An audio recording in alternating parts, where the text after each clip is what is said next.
Shalom,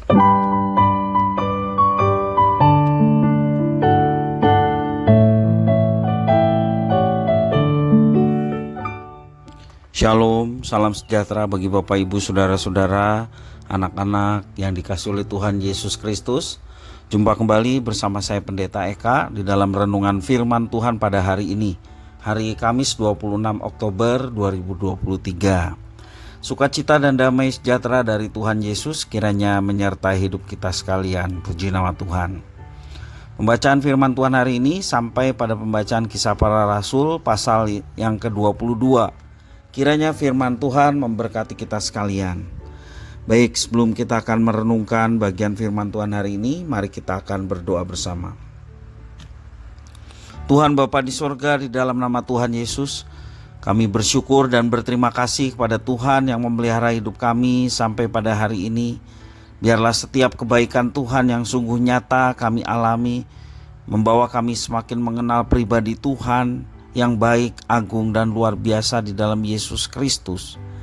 Dan biarlah pengenalan akan Tuhan juga menuntun kami untuk hidup dalam ketaatan, melaksanakan kehendak Tuhan dalam kehidupan kami setiap hari.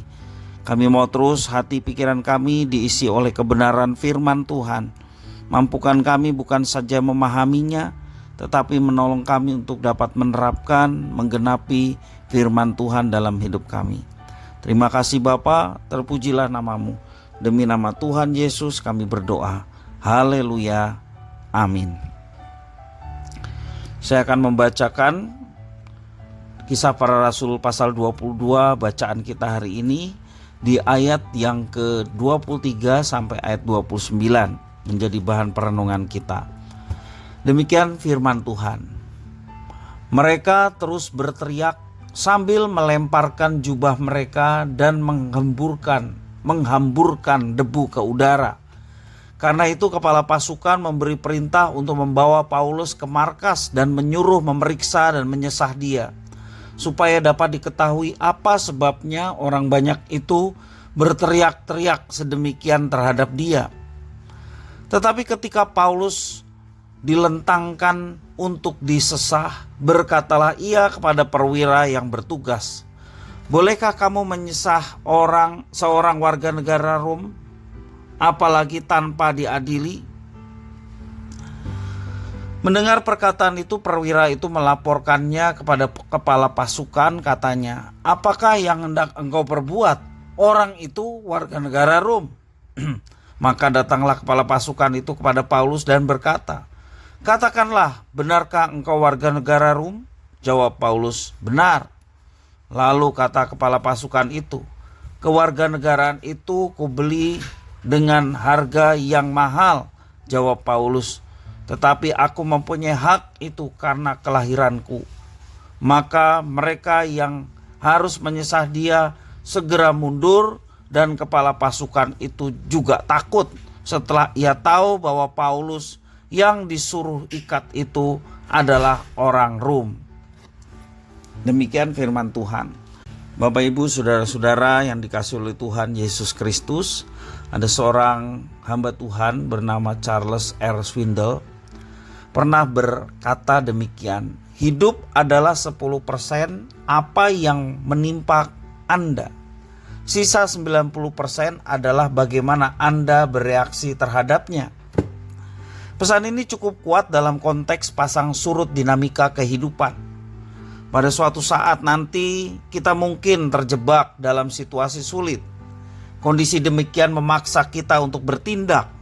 Apakah kita pasrah saja atau mencari solusi agar lepas dari petaka yang dihadapi? Paulus pun pernah terjebak dalam kondisi darurat. Ia bagaikan telur di ujung tanduk. Banyak orang Yahudi marah kepadanya. Untuk meredam situasi, kepala pasukan memerintahkan agar Paulus dibawa ke markas. Di sana mereka akan memeriksa dan menyesahnya untuk mencari tahu apa penyebab kerusuhan terjadi di kota itu. Namun, perlu diketahui bahwa orang Romawi mempunyai suatu hukum, yaitu Lex Porcia. Hukum itu dibuat oleh seorang pejabat Romawi yakni L. Porcius Licinus tahun 185 sebelum Masehi. Menurut hukum ini, hakim yang menolak mendengar pembelaan seorang warga Roma akan dijatuhi sanksi. Penaltinya sangat serius, yakni hukuman mati. Paulus yang dilentangkan untuk disiksa akhirnya meminta hak istimewa itu. Pasalnya Paulus mempunyai status warga negara Roma. Dan setelah memeriksa informasi itu, kepala pasukan itu pun menjadi takut untuk menyesah Paulus. Paulus cerdik untuk keluar dari tekanan. Kita meyakini bahwa semua itu karena hikmat Tuhan yang membuat dia cerdik dan bisa menggunakan apa yang ada padanya untuk dapat pembelaan. Ia mengeluarkan senjata rahasianya pada saat yang tepat. Dan menariknya, solusi itu sama sekali tidak melanggar peraturan. Ia tetap jujur dan berlaku tidak curang. Dan pendeknya, Paulus cerdik. Seperti yang dikatakan Tuhan, cerdik seperti ular, namun juga tulus seperti merpati. Kita bisa mempelajari dua hal pengalaman Paulus. Yang pertama, ia arif, bijaksana. Paulus bukan sosok pengecut yang takut menderita, namun ia tahu apa yang harus dijalaninya. Dia arif, karena itulah tantangan yang harus dihadapi sebagai seorang murid Kristus. Bahkan penderitaan sudah di depan mata harus dihadapi sebagai pengikut Kristus. Apalagi dia melayani untuk memberitakan Injil yang penuh dengan tantangan dan resiko. Tetapi dia tahu akan semuanya itu, sehingga dia tidak menjadi pengecut dan terus melayani Tuhan Yesus Kristus. Dan yang kedua yang kita mau belajar dari Paulus adalah ia proaktif.